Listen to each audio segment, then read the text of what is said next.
Seme edo alaba, jartzen zarenean neguko ahatsetan supazte galdean zure haurra harturik belaunen gainean, liburu hau bekizu beti helmenean, zabalik ezartzeko, haren aintzinean. Nik liburu xume hau idazterakoan, emazte eta haurrak zaituztet gogoan.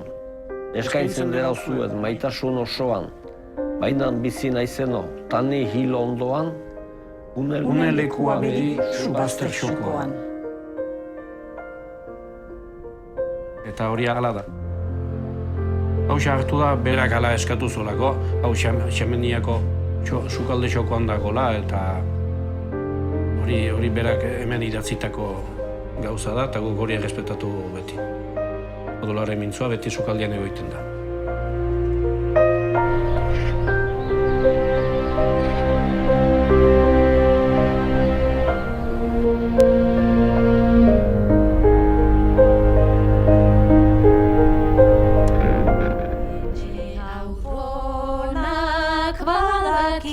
Luzaro gabeen goitik, joanen naizela mundutik, arbasonanik ukando aina, ez ut sekula eskutik, alde egitean hemendik